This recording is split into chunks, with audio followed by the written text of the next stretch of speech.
കർത്താവിന്റെ അതിപരിശുദ്ധമായ നാമം വാഴ്ത്തപ്പെടുമാറാകട്ടെ. നമുക്ക് ഒരുമിച്ച് ഒരിക്കൽ കൂടി കർത്തസന്നിധിയിലേക്ക് അടുത്ത് വരുവാൻ ദൈവം സഹായിച്ചല്ലോ. നമുക്ക് ദൈവസന്നിധിയിൽ പ്രാർത്ഥിപ്പാൻ ദൈവം സഹായിച്ചു. ദൈവസന്നിധിയിൽ അനേക വിഷയങ്ങൾക്ക് വേണ്ടി ഇടിവ് നിൽക്കുവാൻ കരയുവാൻ ഒക്കെ കർത്താവ് സഹായിച്ചു കൊണ്ടിരിക്കാൻ സ്തോത്രം ചെയ്യുന്നു. നമ്മുടെ വചനദീപ്തി പ്രയർ ഫെലോഷിപ്പിലൂടെ ഈ ദിവസങ്ങളിൽ അനേക വിഷയങ്ങൾക്ക് പ്രാർത്ഥിച്ച് മറുപടി കാണുവാൻ ദൈവം ഇടയാക്കിക്കൊണ്ടിരിക്കുന്നു. അപ്പോൾ തന്നെ നമ്മുടെ വചന പഠനവും നമ്മുടെ സാക്ഷ്യ കൂടാരത്തിന്റെ പ്രോഗ്രാമുകളൊക്കെ അനുഗ്രഹമായിട്ട് പോകുന്നു. പ്രിയപ്പെട്ടവരെ, ഇന്ന് പകൽക്കാലം നമ്മുടെ നടുവിൽ കർത്താവിന്റെ കൃപയിൽ ആശ്രയിച്ചുകൊണ്ട് ഒരു മിഷണറി ഫാമിലിയാണ് നമ്മുടെ നടുവിലേക്ക് കടന്നു വന്നിരിക്കുന്നത്. കൃപയാൽ കർത്താവ് അവരെ വിളിച്ചു വേർതിരിച്ചു. നല്ല സാക്ഷ്യങ്ങൾ തന്നിൽ നിന്ന് കേൾക്കുവാനായിട്ടുണ്ട്. കർത്താവിന്റെ ദാസി തന്നെ പരിചയപ്പെടുത്തും. എന്നാൽ വചനദീപ്തിയുടെ പ്രേക്ഷകരോടൊപ്പം സാക്ഷ്യം പങ്കുവെക്കുവാൻ തക്കവണ്ണം സിസ്റ്റർ മോളി പാപ്പച്ചൻ ഈ പകൽക്കാലം നമ്മോടൊത്ത് കടന്നു വന്നിട്ടുണ്ട്. നമ്മുടെ സാക്ഷ്യ കൂടാരത്തിലേക്ക്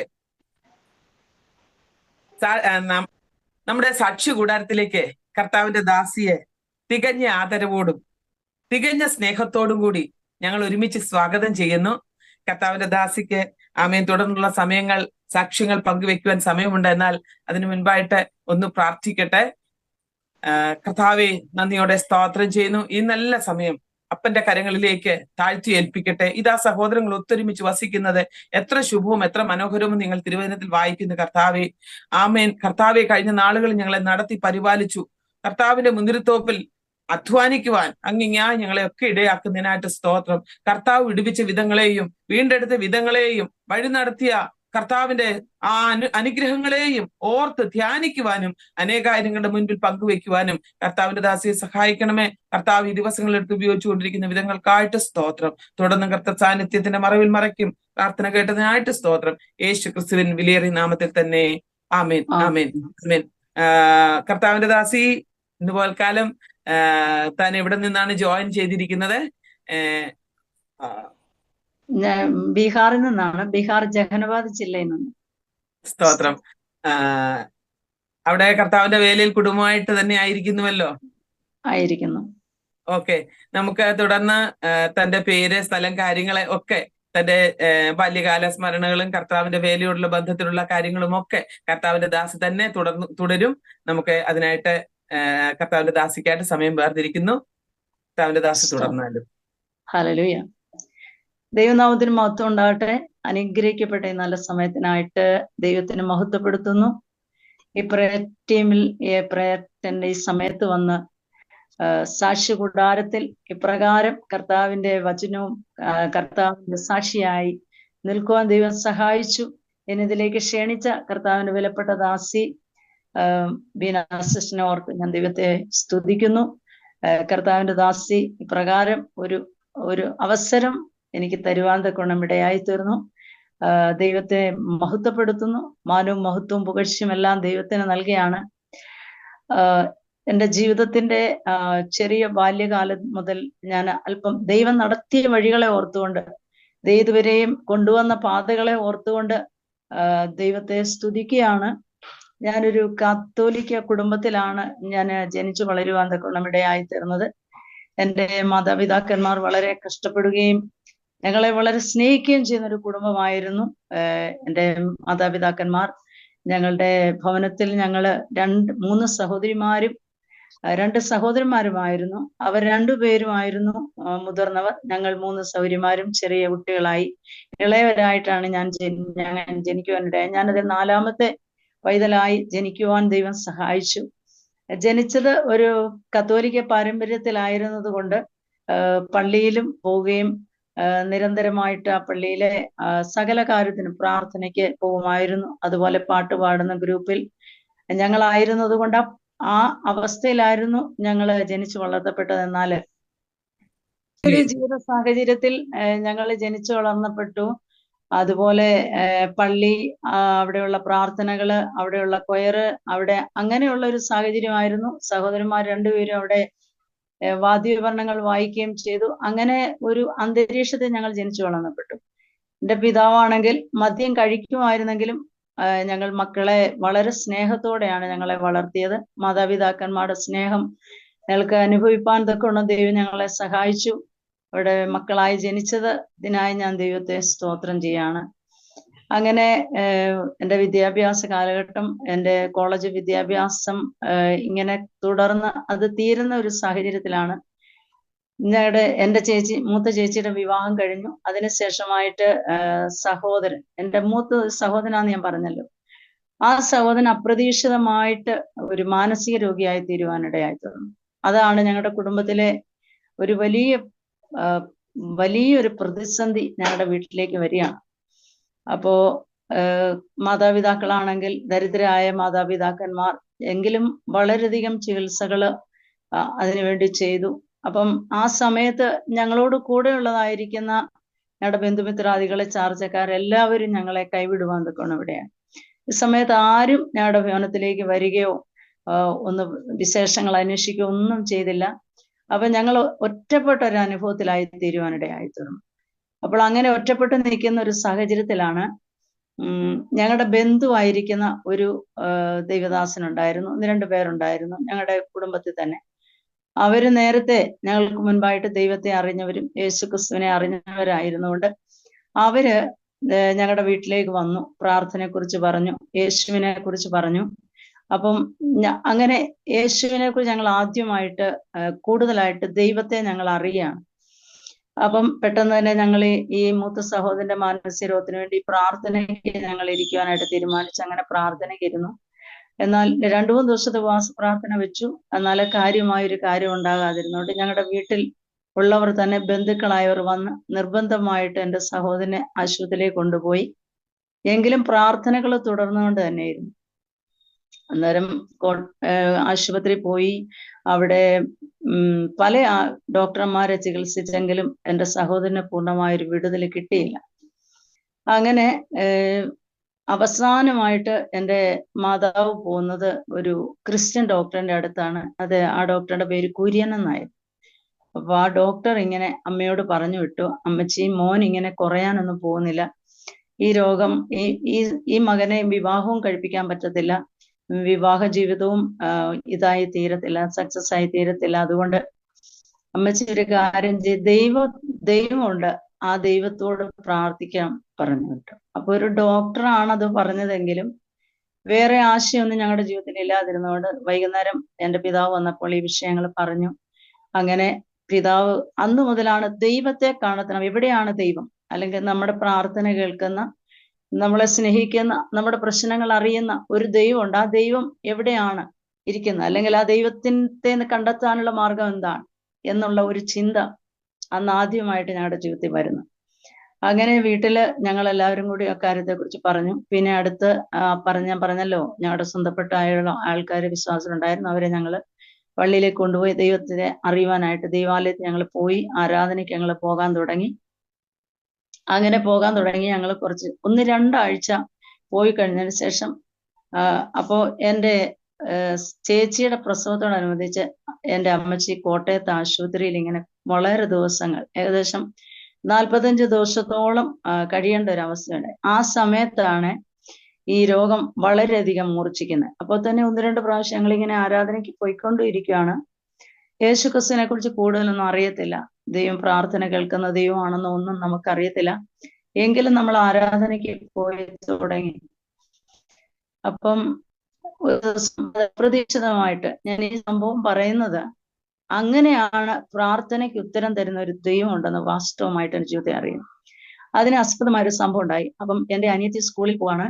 അപ്പം ഞാൻ തന്നെ ഒരു ദിവസം വീട്ടിലുണ്ടായിരുന്ന ഒരു സാഹചര്യമായിരുന്നു. എൻ്റെ രണ്ടാമത്തെ സഹോദരൻ അവിടെ ഇല്ല, പിതാവ് വീട്ടിലില്ല, അമ്മ ചേച്ചിയുമായിട്ട് ആശുപത്രിയിലാണ്. അപ്പൊ എൻ്റെ സഹോദരൻ ഇങ്ങനെ അതും ഇതുമെല്ലാം പറഞ്ഞുകൊണ്ട് ഇങ്ങനെ മുറ്റത്തൂടെ നടന്നിങ്ങനെ മുകളിലേക്ക് കയറിപ്പോയി. അപ്പൊ ഞാൻ വീട്ടിൽ തന്നെ ഉള്ളൂ. അപ്പോൾ ഞാനിങ്ങനെ ഭക്ഷണം പാചകം ചെയ്യുന്നതിനിടയ്ക്ക് അപ്രതീക്ഷിതമായിട്ട് ഞാനിങ്ങനെ മേളിലേക്ക് ഇങ്ങനെ നോക്കുകയാണ്. അപ്പൊ ഞങ്ങളുടെ വീടിരിക്കുന്നത് ഒരു കുന്നിന്റെ താഴ്വാരത്തിലാണ് ഇരിക്കുന്നത്. മുകളിൽ വലിയ കുന്നാണ്. അപ്പൊ കുന്നിന്റെ അവിടെ ധാരാളം മരങ്ങളുണ്ട്, മാവുണ്ട്, പ്ലാവുണ്ട്, അങ്ങനെ ആഞ്ഞിലിയുണ്ട്, അങ്ങനെ ഒത്തിരി മരങ്ങളുണ്ട്. അപ്പൊ ഞാനിങ്ങനെ അപ്രതീക്ഷിതമായി നോക്കുമ്പോൾ എൻ്റെ മൂത്ത സഹോദരൻ ആ മരത്തിൽ കയറി, അദ്ദേഹം കഴുത്തി കുടുക്കിട്ട് ഒരു തോർത്തെടുത്തുകൊണ്ട് കുടുക്കിട്ട് അദ്ദേഹം മരിക്കുവാനായിട്ട് ഇങ്ങനെ തുടങ്ങാണ്. അപ്പൊ ഈ സംഭവം അത് കണ്ടപ്പോൾ ഞാൻ പെട്ടെന്ന് എനിക്ക് ഭയം തോന്നി. പക്ഷെ എനിക്ക് ആരോടും അത് പറയണം എന്നുള്ള ഒരു ചിന്ത വന്നില്ല. കാരണം ശരീരമെല്ലാം വല്ലാതെ സ്ട്രക്കായിട്ട് ഞാൻ വളരെയധികം എന്താ പറയുന്നത്, ആരോടും ഒന്നും ഈ വിഷയത്തെ കുറിച്ച് സംസാരിക്കാൻ പോലും ഇല്ലാത്ത രീതി. ഞാൻ ആരോടും പറയാനൊന്നും പോയില്ല. എങ്കിലും എൻ്റെ മനസ്സിലൊരു പ്രത്യേകമായിരിക്കുന്ന ഒരു വിശ്വാസം ആ സമയത്ത് വന്നു. യേശുവിനെ കുറിച്ച് എനിക്ക് കൂടുതൽ അറിയത്തില്ലെങ്കിലും പ്രാർത്ഥിച്ചാൽ ദൈവം മറുപടി തരും, പ്രാർത്ഥിച്ചാൽ ദൈവം പ്രാർത്ഥന കേൾക്കുമെന്നൊരു ചിന്ത എൻ്റെ മനസ്സിൽ വന്നു. ഞാൻ പെട്ടെന്ന് അകത്ത് കയറി പ്രാർത്ഥിക്കുകയാണ്. മുഴുവൻ ജീവനുള്ള ദൈവമാണെന്ന് ഞാൻ കേൾക്കുന്നു. എങ്കിലും എൻ്റെ സഹോദരൻ ഇപ്പോൾ മരിക്കാൻ പോവാണ്. അവിടുത്തെ ഇഷ്ടമാണ് മരിക്കുന്നതെങ്കിൽ അദ്ദേഹം മരിക്കട്ടെ, അല്ല മരിക്കുന്ന അങ്ങേക്ക് ഇഷ്ടം അല്ലെങ്കിൽ അദ്ദേഹം മരിക്കണ്ട. ഇത്രയും മാത്രമേ ഞാൻ പ്രാർത്ഥിക്കുന്നുള്ളൂ. ആ പ്രാർത്ഥിച്ച സമയത്ത് പെട്ടെന്ന് എൻ്റെ അരികിൽ ഒരാൾ നിൽക്കുന്നതായിട്ട് എനിക്കിങ്ങനെ അനുഭവപ്പെട്ടു. അപ്പം എനിക്ക് അതും ദൈവമാണെന്നൊന്നും എനിക്ക് അറിയത്തില്ല, യേശുവാണെന്നൊന്നും അറിയത്തില്ല. ഞാനിങ്ങനെ പ്രാർത്ഥിച്ചുകൊണ്ടിരിക്കുമ്പോൾ തന്നെ ആ വീടിന്റെ ഉടമസ്ഥന്റെ മോൻ എന്നെ വന്ന് വിളിച്ചു. ഞങ്ങളെ വന്ന് വിളിക്കുകയാണ്. അവൻ എൻ്റെ കൂടെ പഠിച്ച പയ്യനാണ്, വിനോദ് എന്നാണ് പേര്. വന്ന് വിളിച്ചു. ഞാൻ ചോദിച്ചു, എന്താണ് വിനോദേ? അപ്പൊ ഞാൻ ഒന്നും അറിയാത്ത മട്ടിലാണ് ചെന്ന് ചോദിക്കുന്നത്. കാരണം പേടിയുണ്ട്, ഇവൻ എന്താണ് പറയാൻ പോകുന്നത് എനിക്ക് അറിയത്തില്ലല്ലോ. അതുകൊണ്ട് ഞാൻ വളരെയധികം ധൈര്യം സംഭവിച്ച് വളരെ ശാന്തമായി ചെന്ന് ചോദിക്കുകയാണ്, എന്താണ് ചോദിച്ചവൻ പറഞ്ഞു, സഹോദരൻ അവിടെ മേളിൽ നിൽക്കുകയാണ്, ബേച്ചാൻ അവിടെ മേളിൽ നിൽക്കുകയാണ് എന്ന് പറഞ്ഞു. അപ്പൊ കൂട്ടിക്കൊണ്ട് വരണോന്ന് പറഞ്ഞു. അപ്പൊ മേളിൽ നിൽക്കുകയാണെന്ന് ബേച്ചാന്റെ പേര് പറഞ്ഞപ്പോ തന്നെ എൻ്റെ മനസ്സിൽ പറഞ്ഞത് അദ്ദേഹം അവിടെ മരിച്ചു കിടക്കുന്നുണ്ടായിരിക്കും. ഇത് പറയുവാൻ വേണ്ടി ഇപ്പൊ കേൾക്കാൻ, അതാണ് എൻ്റെ കാതിൽ വരുമായിരിക്കുമെന്ന് ഞാൻ ചിന്തിച്ചേ. എന്നാൽ അദ്ദേഹം പറഞ്ഞു, അല്ല, അവൻ ബേച്ചാൻ അവിടെ നിപ്പുണ്ട്, അദ്ദേഹത്തെ കൂട്ടിക്കൊണ്ട് വരണം എന്ന് പറഞ്ഞു. അപ്പൊ ഞാൻ പറഞ്ഞു, എൻ്റെ കൂടെ വരികയാണെങ്കിൽ നമുക്ക് പോയി കൂട്ടിക്കൊണ്ട് വരാമെന്ന് പറഞ്ഞു. ഞാനിവിടെ ചെന്നപ്പോ കുറെ പേരവിടെ മാവിന്റെ ചുവട്ടുണ്ട്. അവിടെ വെച്ച് ഇദ്ദേഹം ഇങ്ങനെ എന്നെ കണ്ട ഉടനെ ആദ്യം പറയുന്നൊരു കാര്യമാണ്, അദ്ദേഹത്തിന്റെ നെഞ്ചെല്ലാം ഇങ്ങനെ രക്തം താഴെ, ആ മരത്തിന് താഴെ വീണ്ടും ഒത്തിരി രക്തം ഇങ്ങനെ ഒലിച്ചുകൊണ്ടിരിക്കുകയാണ്. അപ്പൊ അത് ആദ്യം എന്നോട് പറയുന്നൊരു കാര്യമാണ്, ഞാൻ പാപിയായ ഒരു മനുഷ്യനാണ്. അപ്പം എങ്ങനെയാണ് ഞാൻ സുവിശേഷം പറയുന്നത് എനിക്ക് അറിയത്തില്ല. ഞാൻ ഇങ്ങനെ പറയാണ്, യേശുക്രിസ്തു നമ്മുടെ പാപത്തിന് വേണ്ടി കാൽവരിയിൽ മരിച്ചു. എനിക്ക് സുവിശേഷം പറയാൻ എത്തില്ല, എൻ്റെ നാവിൽ വന്ന കാര്യമാണ്. ഞാനിങ്ങനെ പറഞ്ഞു. അദ്ദേഹത്തെ കൂട്ടിക്കൊണ്ട് വന്നു. ഞങ്ങൾ പിന്നെ ക്രമമായിട്ട് ആരാധനയ്ക്ക് പോകാൻ തുടങ്ങി. ദൈവം ഞങ്ങളെ അനുഗ്രഹിച്ചു. എൻ്റെ സഹോദരൻ പൂർണ്ണമായിരിക്കുന്ന നിലയില് ദൈവമക്കള്, ദൈവദാസന്മാരൊക്കെ ഞങ്ങൾക്ക് വേണ്ടി ശക്തമായി പ്രാർത്ഥിച്ച് ഞങ്ങൾ നിരന്തരമായി ചർച്ചയിൽ പോകാൻ തുടങ്ങി. എൻ്റെ സഹോദരൻ പൂർണ്ണമായ രീതിയിൽ കംപ്ലീറ്റ് സൗഖ്യമായി. ദൈവം വിടുവിച്ചു. ദൈവത്തിനെ മഹത്വപ്പെടുത്തുകയാണ്. അവിടെ പ്രാർത്ഥനയുടെ കഴിവിൽ അന്നാണ് ഞാൻ വിശ്വസിച്ചത്, ജീവിക്കുന്ന ഒരു ദൈവമുണ്ട്. ആ ദൈവം പ്രാർത്ഥന കേൾക്കുന്ന ദൈവമാണ്. ഒരു സെക്കൻഡ് ഞാൻ പ്രാർത്ഥിച്ചുള്ളൂ, എങ്കിൽ പോലും പ്രാർത്ഥനയിൽ നിന്ന് ദൈവം എൻ്റെ സഹോദരൻ കഴുത്ത് ഈ മാവിൽ കെട്ടി അദ്ദേഹം തൂങ്ങി ആടി. ആ സമയത്ത് ഒരു കൈ വന്ന് അത്ഭുതകരമായിട്ട് അദ്ദേഹത്തെ അഴിച്ച് അദ്ദേഹത്തെ വിടുവാനിടയായി തീർന്നു. പിന്നീട് ഞങ്ങൾ പറഞ്ഞൊരു സാക്ഷ്യമാണ്. അപ്പൊ അപ്രകാരമുള്ള ഒരു അത്ഭുതകരമായിരിക്കുന്ന വിടുതൽ ഞങ്ങളുടെ ജീവിതത്തിൽ സംഭവിച്ചു. അങ്ങനെ ദൈവത്തെ ഞങ്ങൾ വാസ്തവമായിട്ട് അറിഞ്ഞു. കാരണം അങ്ങനെ താഴെ ഇട്ടതിലും ഒരു പ്രത്യേകത ഉണ്ടായിരുന്നു. കാരണം ഈ മാവ് നിന്നിരുന്നത് ഏറ്റവും ഒരു കയ്യാല എന്നൊക്കെ പറയുമല്ലോ, ഒത്തിരി ഉയരത്തിലുള്ള കയ്യാലയുടെ മുകളിൽ ഈ മാവ് നിന്ന് അറ്റത്താണ് നിൽക്കുന്നത്. അതായത് താഴേക്കാണ് പോയിരുന്നെങ്കിൽ വലിയ അപകടം ഉണ്ടായിരുന്നു. എന്നാൽ കർത്താവ് ആ വ്യക്തിയെ ആ മാവ് നിൽക്കുന്നതിന്റെ സൈഡിൽ തന്നെ അതേ തള്ളിയിട്ടതുപോലെ അതേ വീഴുവാനിടയായിരുന്നു. അതാണ് നെഞ്ചൊക്കെ മുറിയാനിടയായി.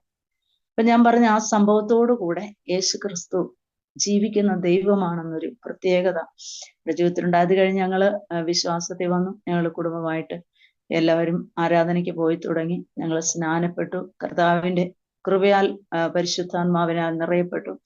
അപ്പോഴും എൻ്റെ മനസ്സിൽ ഇങ്ങനെ ഉണ്ട്, ഈ എനിക്ക് കർത്താവിന്റെ വേല ചെയ്യണം. ഇങ്ങനെ മറുപടി നൽകുന്ന, പ്രാർത്ഥന കേൾക്കുന്ന ഒരു ദൈവമുണ്ട്. ആ ദൈവത്തെ സേവിക്കണം. എൻ്റെ സഹോദരനെ വിടുവിച്ച എൻ്റെ ദൈവത്തെ എനിക്ക് സേവിക്കണമെന്നുള്ള ഒരു വലിയൊരു ആത്മഭാരം എൻ്റെ ജീവിതത്തിൽ ഉണ്ടാകാനിടയായി.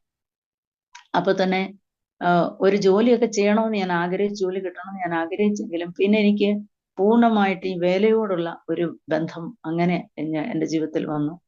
ഞങ്ങള് കുടുംബമായിട്ട് ആരാധനയ്ക്കൊക്കെ പോകാൻ തുടങ്ങി. അത് കഴിഞ്ഞിട്ടാണ് അപ്രതീക്ഷിതമായിട്ട് എൻ്റെ സഹോദരന്റെ വിവാഹം. ഡോക്ടർ പറഞ്ഞു വിവാഹം നടത്തണ്ട എന്ന് പറഞ്ഞിട്ട് അനുഗ്രഹിക്കപ്പെട്ട ഒരു നല്ലൊരു കുടുംബത്തിൽ നിന്ന് ഒരു നല്ലൊരു ദൈവദാസിയെ കർത്താവ് എൻ്റെ പ്രിയപ്പെട്ട എൻ്റെ സഹോദരനും ഭാര്യയായി കൊടുത്തു. അവർക്ക് 3 ആൺകുഞ്ഞുങ്ങളെ കൊടുത്ത് ദൈവം അനുഗ്രഹിച്ചു. അപ്പൊ ഡോക്ടർമാർ എന്താണോ പറഞ്ഞത് അതിനേക്കാളൊക്കെ വിപരീതമായിട്ട് ഞങ്ങളുടെ കുടുംബത്തിൽ ദൈവം വിടുതലിന്റെ കാര്യങ്ങൾ ചെയ്യുവാൻ ആരംഭിക്കുക. അത് കഴിഞ്ഞ് പതുക്കെ പതുക്കെ ഞങ്ങളുടെ ജീവിതം മാറി, വ്യത്യാസപ്പെട്ടു. അങ്ങനെ എൻ്റെ സഹോദരി അമ്മയുമാണ്, സത്യം പറഞ്ഞാൽ ചെറിയ സഹോദരിയും അമ്മയുമാണ് ആദ്യമായിട്ട് പള്ളിയിൽ പോകുന്നത്. എന്നാലും എനിക്കിതിനോടൊന്നും താല്പര്യം ഉണ്ടായിരുന്നില്ല. എന്നാൽ ഈ പ്രത്യേകമായ സംഭവത്തോടുകൂടെ ജീവനുള്ള ദൈവത്തെ ഞാൻ മനസ്സിലാക്കുവാനിടയായി. കഴിഞ്ഞ ചേച്ചിയുടെ കഴിഞ്ഞായിരുന്നല്ലോ. അപ്പൊ ചേച്ചിയൊക്കെ അങ്ങ് പോയി. പിന്നെ ഞങ്ങള് ഇങ്ങനെ തുടർന്നുകൊണ്ടിരുന്നു. ഈ ദൈവവേലയോടുള്ളതായിരിക്കുന്ന താല്പര്യം മുഖാന്തരമായിട്ട് കുറച്ചു വർഷം കഴിഞ്ഞപ്പോൾ ഞാൻ 1992 പഞ്ചാബിന് ദേശത്തേക്ക് എനിക്ക് പോകാനായിട്ട് കർത്താവ് എനിക്ക് വഴി തന്നു. അവിടെ പഞ്ചാബിൽ PG വർഗീസ് സാറിന്റെ ഇന്ത്യൻ ഇവാഞ്ചലിക്കൽ ടീമിനോടുകൂടെ 1992 ഞാൻ പഞ്ചായത്തിലേക്ക് പോകണം. അവിടെ അതെന്റെ ജീവിതത്തിന്റെ ഏറ്റവും വലിയൊരു നാഴികക്കല്ലായിരുന്നു. കാരണം അവിടെ വെച്ചാണ് ഈ വടക്കേന്ത്യൻ പ്രദേശങ്ങളെ കുറിച്ചുള്ള ഒരു വലിയൊരു ഭാരം, അതുപോലെ തന്നെ വചനത്തിന് കുറച്ച് ആഴമേറിയ കാര്യങ്ങള് കൂടുതലായിട്ട് അറിയുവാനും അനേക സഹോദരിമാരോട് കൂടെ ഞങ്ങൾ അവിടെ പ്രാർത്ഥനയെ ചെലവഴിക്കുവാനിടയായി തീർന്നു. വചനം വളരെയധികം അവിടെ വെച്ച് ഞങ്ങൾക്ക് അതിന്റെ പഠനമൊക്കെ കിട്ടി. ഞങ്ങൾ വളരെ സന്തോഷമായിട്ട് അവിടെ 1994 മടങ്ങി വരികയാണ്. മടങ്ങി വന്നതിന് ശേഷമായിട്ട് മടങ്ങി വന്നു. അതിനുശേഷം വുമൺസ് ഹാർട്ട്സ് ബീറ്റ് എന്ന് പറയുന്ന ഒരു മാഗസിന്റെ എഡിറ്ററായിട്ട് ഏകദേശം 1 വർഷത്തോളം ഞാൻ വർക്ക് ചെയ്തു. അതിനെ തുടർന്ന് ഉള്ള ഒത്തിരി കാര്യങ്ങളുണ്ട്, സംഭവങ്ങളുണ്ട്. അതെല്ലാം ഞാൻ വിട്ട് കർത്താവ് എന്നെ നടത്തിയ കുറച്ച് കാര്യങ്ങളാണ്. സാക്ഷ്യം ഒരുപാട് നേരം പറയാനുണ്ടെങ്കിൽ ഞാൻ ചുരുക്കിയാണ് പറയുന്നത്. അതിനുശേഷമായിട്ട് ഞങ്ങളുടെ ജീവിതത്തിൽ നടന്ന ഒരു വലിയ വിടുതലാണ് ഞാൻ പറയാൻ പോകുന്നത്. എൻ്റെ ഇളയ സഹോദരി വളരെ പഠിക്കുവാൻ അവൾ വളരെ മിടുക്കിയായിരുന്നു. അവൾ BEdന് പഠിച്ചുകൊണ്ടിരിക്കുന്ന സമയത്ത് അവളുടെ ജീവിതത്തിൽ ഒരു വലിയ രോഗം വന്നു. രോഗം വന്നെന്ന് പറഞ്ഞാൽ അവിടെ കാൽപ്പത്തിയിൽ ഒരു രക്തദൂഷ്യ മുഖത്തുമായിട്ട് ഒരു വലിയ വ്രണം ഉണ്ടാകാനിടയായി. അപ്പോൾ അവള് BSc പഠിക്കുമ്പോഴാണ് ഇത് ആരംഭിച്ചതെങ്കിലും തുടർച്ചയായിട്ട് പിന്നെ ഏകദേശം 5 വർഷങ്ങൾ ഈ വ്രണവുമായിട്ട് ഞങ്ങൾ കഷ്ടപ്പെട്ടു. ഞങ്ങളുടെ വീട്ടിലെ ഒരു സമാധാനം എന്ന് പറഞ്ഞാൽ ഈ പ്രാർത്ഥിക്കുകയാണ്, ഞങ്ങളെല്ലാവരും പ്രാർത്ഥിക്കുകയാണ്. എന്നാൽ ഒരു സന്തോഷം, ഒരു സമാധാനം ഞങ്ങളുടെ ജീവിതത്തിൽ പൂർണ്ണമായിട്ട് ആ സമയത്ത് ഉണ്ടായിരുന്നില്ല. ഞങ്ങൾ ആദ്യം ഇംഗ്ലീഷ് മരുന്ന് ചെയ്തു, അത് കുറഞ്ഞില്ല.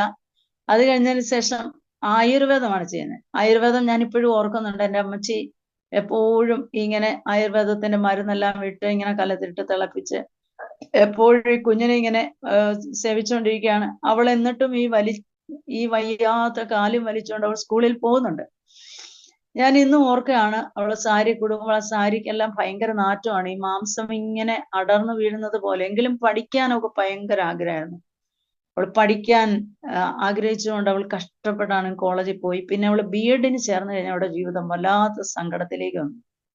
അപ്പോഴത്തേന് ആയുർവേദ ഡോക്ടറും പറഞ്ഞു ഇവിടെ ഇനി കുറയത്തില്ല. അപ്പൊ ലാസ്റ്റ് നമ്മള് ഹോമിയോ മരുന്നിലാണ് പോകുന്നത്. ഹോമിയോ മരുന്ന് എടുത്ത് ഇവൾക്ക് അതിന് സൗഖ്യമാകാൻ വേണ്ടിയിട്ട് ആ ഡോക്ടറെ പോയി കണ്ടു.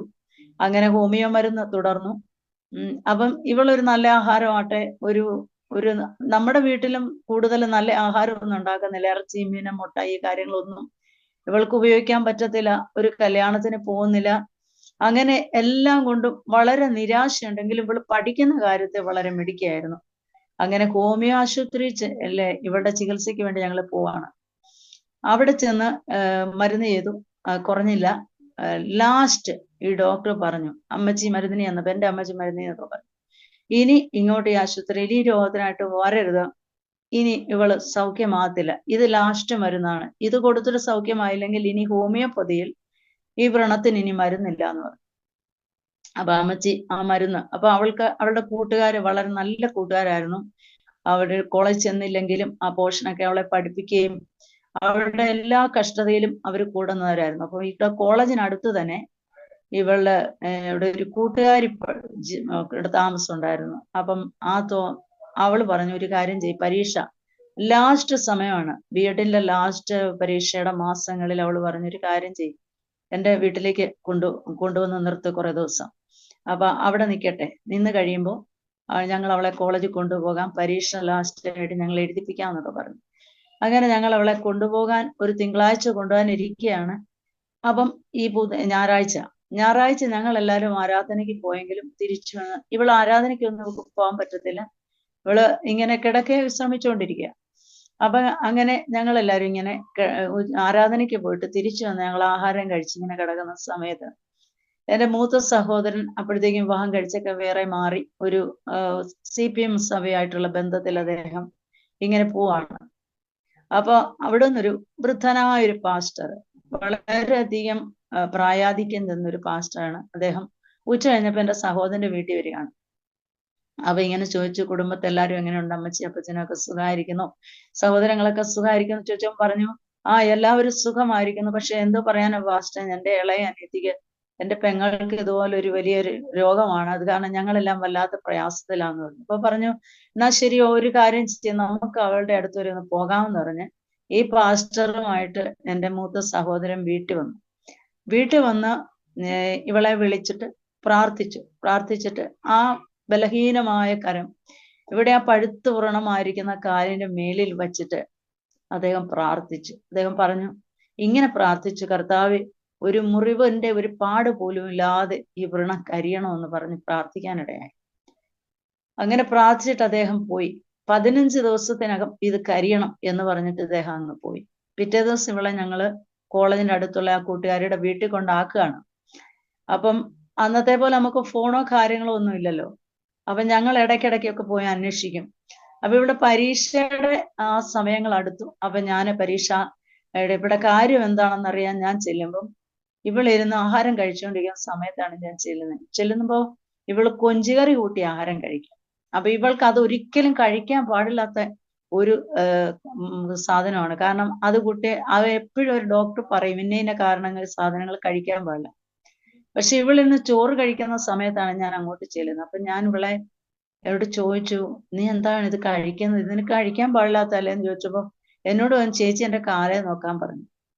ദൈവത്തിന് മഹത്വം ഉണ്ടാകട്ടെ, എന്റെ സഹോദരിയുടെ കാല് പൂർണ്ണമായിട്ട് ഉണങ്ങി സൗഖ്യമായിരുന്നു. അതോടുകൂടെ ഞങ്ങളുടെ വിശ്വാസം ഒന്നുകൂടെ വർദ്ധിച്ചു. കാരണം എല്ലാ മരുന്നുകളും പരാജയപ്പെട്ടു, മരുന്നുകളെല്ലാം ഉപേക്ഷിച്ചു, മരുന്നെല്ലാം എടുത്ത് അവൾ കളഞ്ഞു, ദേഷ്യപ്പെട്ട്, നിരാശമുണ്ട്.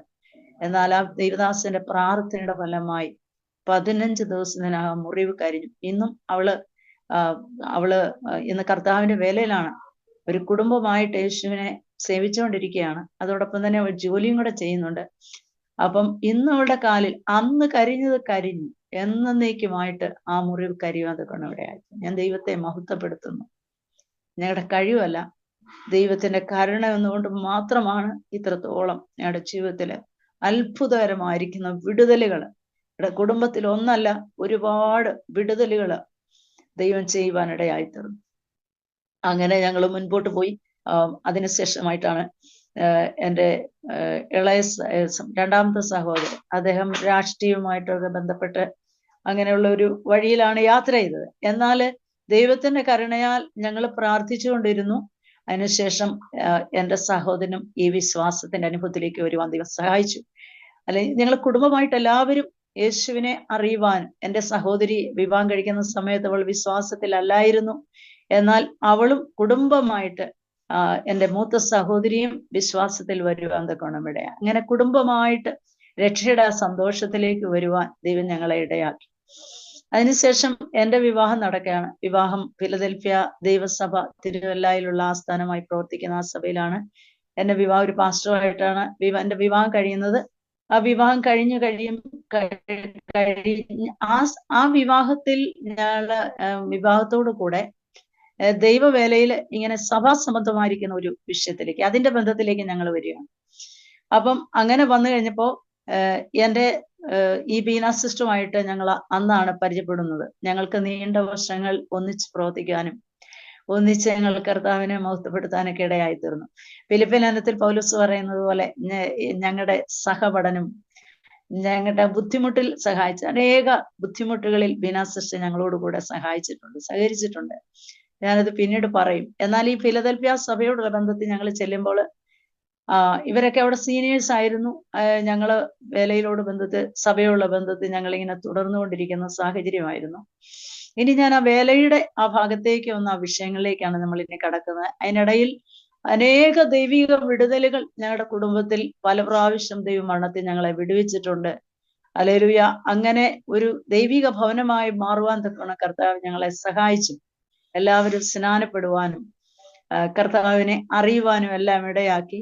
അതിനുശേഷം ഈ വിവാഹത്തിന് മുമ്പായിട്ട് തന്നെ എനിക്ക് ദൈവത്തിന്റെ വചനം പഠിക്കുവാനായിട്ട് ദൈവം എനിക്ക് കൃപ തന്നു. കുറച്ചുനാൾ അങ്ങനെ തിരുവചനം പഠിക്കുവാൻ ഞാൻ ഒത്തിരി ഒന്നും വചനം എനിക്ക് അങ്ങനെ ബൈബിൾ കോളേജ് നിരന്തരമായി പഠിക്കാനൊന്നും ഇടയായിട്ടില്ലെങ്കിലും എൻ്റെ ദൈവം എന്നെ ഒരുപാട് കാര്യങ്ങൾ തൻ്റെ പാദപീഠത്തിൽ നിന്ന് പഠിക്കാൻ ദൈവം കൃപ ചെയ്തു. എല്ലാവരെക്കാളും ഞാൻ ഒത്തിരി പല കാര്യങ്ങൾ ദൈവവചനത്തിൽ എനിക്ക് ഒരുപാട് അങ്ങനെയുള്ള കാര്യങ്ങൾ അറിയത്തില്ലെങ്കിലും ഒരു പ്രത്യേകമായ നിലയിൽ ദൈവത്തിന്റെ ആ വേലയെക്കുറിച്ചുള്ളതായിരിക്കുന്ന ആ പ്രത്യേക ഒരു ഭാരം എൻ്റെ ജീവിതത്തിൽ ദൈവം നൽകി.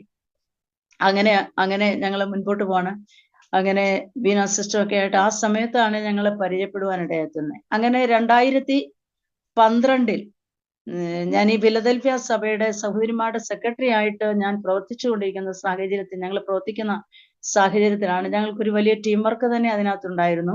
അങ്ങനെ പ്രവർത്തിച്ചുകൊണ്ടിരിക്കുന്ന സാഹചര്യത്തിലാണ് ഈ ഞങ്ങളുടെ സഭയുടെ ഒരു ഇന്റർനാഷണൽ പ്രസിഡന്റ് ആയിരിക്കുന്ന ജോസഫ് സാർ എന്നോട് ബീഹാറിൽ പോയി സഹോദരിമാരുടെ വർക്ക് ഒന്ന് കണ്ടിട്ട് വരണമെന്ന് പറഞ്ഞു. അപ്പൊ ഞാന് ജസ്റ്റ് ഇത്രയുമാണ് ഞാൻ ചിന്തിച്ചത്. ഇപ്പോ ഞാൻ പോയി ഈ വർക്ക് കണ്ടാല് ഈ വർക്കിൽ നിന്ന് എന്തെങ്കിലും എനിക്ക് പഠിക്കാൻ പറ്റിയാൽ അത് ഇവിടെ വന്ന് ഈ ഫിലദൽഫിയ സഭയിൽ അത് ആക്കണം, അല്ലെങ്കിൽ ആ രീതിയിൽ പ്രവർത്തനങ്ങളുടെ വിശാലതയ്ക്ക് വേണ്ടി ഉപയോഗിക്കണം എന്നൊക്കെ പറഞ്ഞാണ് 2012. അപ്പൊ അതിനു മുമ്പായിട്ട് ഒരു ദൈവദാസി ദൈവാത്മാവിൽ എന്നോട് ഇങ്ങനെ സംസാരിച്ച് ഞങ്ങളോട് ഇങ്ങനെ കുടുംബമായിട്ട് പറഞ്ഞു, നിങ്ങളുടെ കേരളത്തിലെ വേല ഏകദേശം ഇവിടെ തീർന്നിരിക്കുകയാണ്, ഇനി നിങ്ങൾക്ക് വടക്കേ ഇന്ത്യയിലാണ് നിങ്ങളുടെ വേല എന്ന് പറഞ്ഞു. അത് കഴിഞ്ഞിട്ടാണ് ഈ സാറ് പറയുന്നത് അവിടം വരെ പോയി ഒന്ന് നോക്കണമെന്ന്. അപ്പൊ നമ്മളൊരു വിസിറ്റിംഗ് ആണ് നമ്മൾ ഉദ്ദേശിച്ചത്. ബീഹാറിലേക്ക് വിസിറ്റിങ്ങിനായിട്ടാണ് ഞങ്ങൾ വരുന്നത്. ഞാൻ തന്നെയാണ് വന്നത്. എന്നോട് കൂടെ 3-4 സഹോദരിമാരുണ്ടായിരുന്നു, ഞങ്ങളുടെ കൂട്ട് വർക്കറായിട്ടുള്ള. അവരുമായിട്ട് ഞാൻ ആദ്യമായിട്ട് വരികയാണ്. അപ്പൊ ബീഹാർ എന്ന് പറയുമ്പോൾ വളരെയധികം ഭയപ്പെടുത്തുന്ന, എനിക്ക് ബീഹാറിലേക്ക് വരണമെന്ന് ഞാൻ ഒരിക്കലും ആഗ്രഹിച്ചിട്ടില്ല. കാരണം ബീഹാർ എന്ന് പറയുമ്പോൾ നമ്മുടെ മനസ്സിലുണ്ടാകുന്ന ഒരു പ്രത്യേക ഒരു സാഹചര്യമാണല്ലോ, നമുക്കറിയാമല്ലോ. അപ്പം അതുകൊണ്ട് ബീഹാറിലേക്ക് ഞാനൊരു വിസിറ്റിങ്ങിനായിട്ട് വരികയാണ്. ഞങ്ങള് ഒരു രാത്രി 1:30-ക്കാണ് ബീഹാറിൽ നളന്ദ ജില്ലയില് ജോബി പാസ്റ്ററുടെ സഭ ബന്ധത്തിൽ അവിടെ അദ്ദേഹത്തിന്റെ സഭയിൽ അദ്ദേഹത്തിന്റെ ജില്ലയിലേക്കാണ് ഞങ്ങൾ വരുന്നത്. അവിടെ ഞങ്ങൾ വന്നു. അവിടെ കൂടുതലായിട്ട് ലേഡീസിന്റെ പ്രവർത്തനങ്ങളൊക്കെ കണ്ടു. വളരെ സന്തോഷമായിരുന്നു. 1-2 ആഴ്ച അവിടെ നിന്ന് ഞങ്ങൾ അതിന്റെ റിപ്പോർട്ടെല്ലാം എടുത്തു പോയി. അവിടെ പോയി റിപ്പോർട്ടെല്ലാം സമർപ്പിച്ചു. അത് കഴിഞ്ഞ് ഇവിടെ നിന്ന് പോകുന്ന സമയത്ത് ഈ ദേവദാസന്മാർ പല ദേവദാസന്മാരെ കാണുവാനും പരിചയപ്പെടുവാനും ഒക്കെ ഇടയായിത്തീർന്നു, ഇന്ത്യ മിഷന്റെ. അപ്പം അത് കഴിഞ്ഞതിന് ശേഷം അപ്പൊ ഈ പാസ്റ്റേഴ്സ് ഒക്കെ പറഞ്ഞു തിരിച്ചു വരണം, നിങ്ങൾ കർത്താവിന്റെ വേല ഇവിടെ ചെയ്യണമെന്ന്. പക്ഷെ അപ്പോഴും നമുക്ക് ഈ ബീഹാറിലേക്ക് വരണമെന്നോ ബീഹാറിൽ ദൈവത്തിന്റെ വേല ചെയ്യണമെന്നോ ഒരിക്കലും ഒരു ആഗ്രഹമില്ല. കാരണം ബീഹാർ നമ്മുടെ മനസ്സിൽ ഏറ്റവും ഭയാനകമായിരിക്കുന്ന ഒരു അനുഭവമാണ് തോന്നുന്നത്. എന്നാൽ വീട്ടിൽ ചെന്ന് ഞങ്ങൾ അന്നേരവും ചർച്ചിന്റെ വേലയിലാണ്, അഥവാ ദൈവസഭയിൽ ഞങ്ങൾ പാസ്റ്ററായിട്ട് തന്നെ വേല ചെയ്തുകൊണ്ടിരിക്കുന്ന സാഹചര്യമാണ്. അപ്പം ഇവിടെ വന്നു കഴിഞ്ഞതിന് ശേഷം ഞാനിങ്ങനെ ദൈവിക ദർശനങ്ങൾ കാണുകയാണ്. ഞാൻ കണ്ട ദർശനം ഇങ്ങനെയാണ്: ബീഹാറിൽ ദൈവദാസന്മാർ സ്വർണ്ണ വയലുകൾ കൊയ്യാണ്. എല്ലാവരും സ്വർണ്ണ കതിരുകൾ മുറിച്ച് ഇങ്ങനെ എടുക്കുന്നു. അവൻ വിളിക്കുകയാണ്, ഞങ്ങളെ വിളിക്കുകയാണ്, നിങ്ങളും കൂടെ വരാൻ പറയും. ഞങ്ങളപ്പോ അന്നേരം വരമ്പത്ത് നിന്നുകൊണ്ട് ഞാൻ പറയാണ്, ഞാൻ വരുന്നില്ല, ഞങ്ങൾ വരത്തില്ല എന്ന് പറയുന്നു. അപ്പൊ പറയുന്നു, അല്ല നിങ്ങളും കൂടെ വരണമെന്ന് പറയും. അപ്പോ കുറച്ച് ദിവസം കഴിഞ്ഞപ്പോൾ പിന്നെയും ദൈവിക ദർശനങ്ങൾ ദൈവം തരാൻ തുടങ്ങി. അങ്ങനെ ഈ ദർശനങ്ങളിലൂടെ നമ്മൾ മനസ്സിലായി ദൈവത്തിന്റെ ഹിതം, ദൈവത്തിന്റെ വേല ബീഹാറിൽ ഞങ്ങൾ ചെയ്യണമെന്ന് ദൈവം ആഗ്രഹിക്കുന്നു മനസ്സിലാക്കി. അപ്പൊ തന്നെ ചർച്ചിന്റെ അത് റിസൈൻ ചെയ്തു.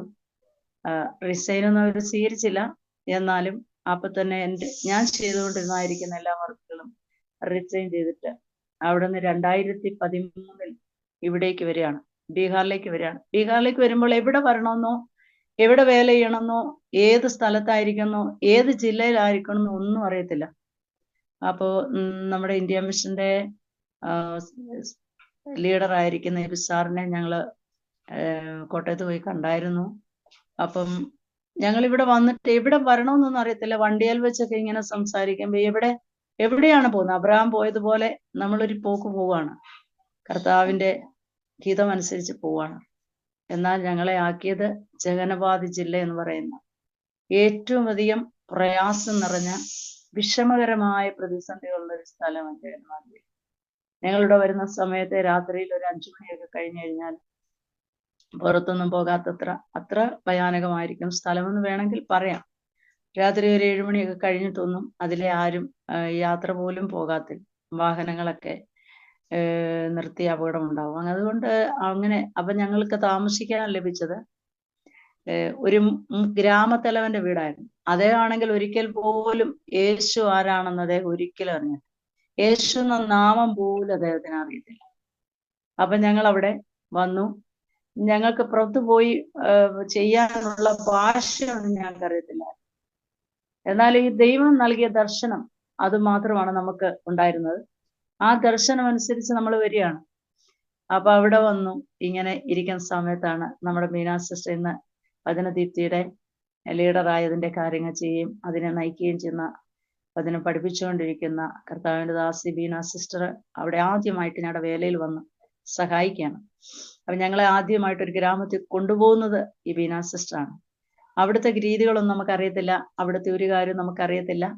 എങ്കിലും ഞങ്ങൾ അവിടെ പോയി അദ്ദേഹത്തോടു കൂടെ പോയി പല സുവിശേഷീകരണത്തിന്റെ പല കാര്യങ്ങൾ ഞങ്ങളെ പഠിപ്പിച്ചു തന്നു. കാരണം അദ്ദേഹം വർഷങ്ങളായി അവിടെ വേലയിലായിരുന്നുകൊണ്ട് അദ്ദേഹത്തിന് അതൊക്കെ അറിയാമല്ലോ. അപ്പൊ ആളുകളെയൊക്കെ നമ്മൾ ആദ്യമായിട്ട് കാണുകയാണ്. പിന്നെ നമ്മൾ അവിടെ അദ്ദേഹം തിരിച്ചു പോന്നു. ഞങ്ങൾക്ക് വേണ്ടുന്നതായിരിക്കുന്ന എല്ലാ നിർദ്ദേശങ്ങളും. ആ വേലയുടെ സ്റ്റാർട്ടിങ് എന്ന് പറയുന്നത് ബീന സിസ്റ്ററാണ്. കാരണം അദ്ദേഹമാണ് ആദ്യമായിട്ട് അവിടെ ഒരു ഗ്രാമത്തിൽ പോയി, പല ഗ്രാമങ്ങളിൽ പോയി ഞങ്ങൾ പരിചയപ്പെട്ടു. അങ്ങനെ അവിടെ വേല ആരംഭിക്കാം. ഏകദേശം 2 വർഷത്തോളം സഭയിൽ ഇങ്ങനെ ഞങ്ങൾ തുടരുകയാണ്. ആരുമില്ലാതെ കർത്താവിന്റെ ദാസൻ പ്രസംഗിക്കുന്നു, ഞാൻ കേൾക്കുന്നു. ഞാൻ പ്രസംഗിക്കുമ്പോൾ കർത്താവിന്റെ ദാസൻ കേൾക്കുന്നു. അങ്ങനെ ഒരു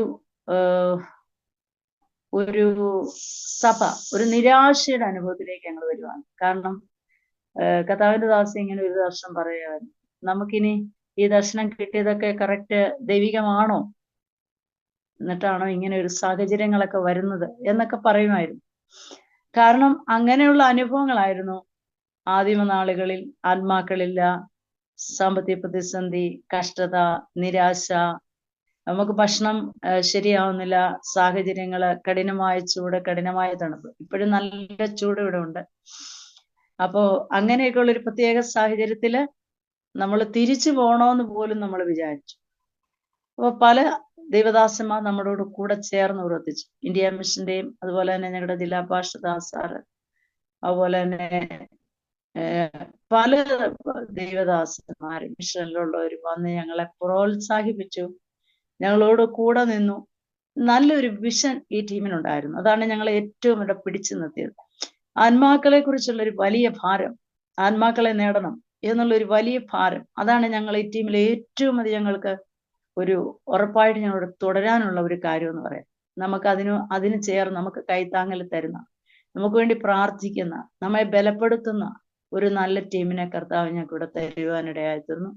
അവരുടെ ലീഡർഷിപ്പില് ഞങ്ങൾ മുൻപോട്ട് പോയി.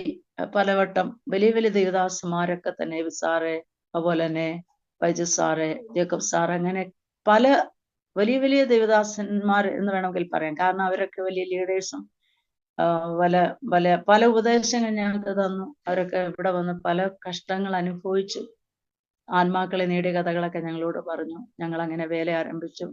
ദൈവത്തിന്റെ കരുണയാല് ചർച്ച ഇങ്ങനെ മുൻപോട്ട് പോയി. ആദ്യമൊക്കെ വളരെ നിരാശ വന്നിട്ടുണ്ട്. എന്നാലും ആത്മാക്കളെ കുറിച്ചുള്ള ഒരു വലിയ ഭാരം അന്നും ഇന്നും ഉണ്ട്. നശിച്ചു പോകുന്ന ആത്മാക്കൾ, നമുക്ക് ഒരേ ഒരു ജന്മം മാത്രമേ ദൈവം തന്നിട്ടുള്ളൂ. ആ ജന്മത്തിൽ നമുക്ക് ചെയ്യാൻ പറ്റുന്നത് നമുക്ക് ആത്മാക്കളെ നേടുക. നമുക്ക് ഒരേ ഒരു ജീവിതം, നമ്മളൊന്ന് കടന്നു പോകുമ്പോൾ കർത്താവിന് വേണ്ടി നമ്മൾ ചെയ്ത കാര്യം മാത്രമേ നിത്യമായി തുടരുകയുള്ളല്ലോ. അപ്പം അങ്ങനെ ഒരു ഭാരം മാത്രമാണ് ഉണ്ടായിരുന്നത്. ഇതിനിടയിൽ ഒരുപാട് കഷ്ടങ്ങള്, പ്രയാസങ്ങളിലൂടെ, വെല്ലുവിളിയിലൂടെ ഒക്കെ കടന്നുപോയി, വീഴ്ച താഴ്ചകളിലൂടെയൊക്കെ കടന്നുപോയി. പലപ്പോഴും തിരിച്ചു പോരണമെന്നുള്ള ചിന്ത പോലും ഉണ്ടായി. എന്നാൽ ദൈവത്തിന്റെ കൃപ ഞങ്ങളവിടെ നിലനിർത്തി. ഞങ്ങളുടെ കഴിവല്ല, ഞങ്ങളുടെ ഒരു കഴിവല്ല, ദൈവം ഇവിടെ ഞങ്ങളെ പിടിച്ചു നിർത്തി. അതിനുശേഷം ഇപ്പോൾ 11ാമത്തെ വർഷമാണ് ഞങ്ങൾ ഇവിടെ ബീഹാറിലായിരിക്കും. 11ാമത്തെ വർഷത്തിലേക്ക് ഞങ്ങൾ കടക്കുന്നു. എന്നാൽ ഒരു 3 വർഷത്തിന് മുമ്പ് അപ്രതീക്ഷിതമായ ഞങ്ങളുടെ ജീവിതത്തിൽ വലിയൊരു പ്രതികൂലം ഉണ്ടാകുമെന്നൊക്കെ ഇടയായത്. അപ്പം ഞങ്ങള് ആ പ്രതികൂലം പറഞ്ഞതിന്റെ കാരണം എന്താണെന്ന് വെച്ചാൽ, ഈ പ്രതികൂലത്തിന് നടുവിൽ വളരെയധികം പ്രയാസങ്ങൾ, കഷ്ടങ്ങൾ, വളരെയധികം ബുദ്ധിമുട്ടുകൾ ഞങ്ങളുടെ ജീവിതത്തിൽ കടന്നു വന്നു.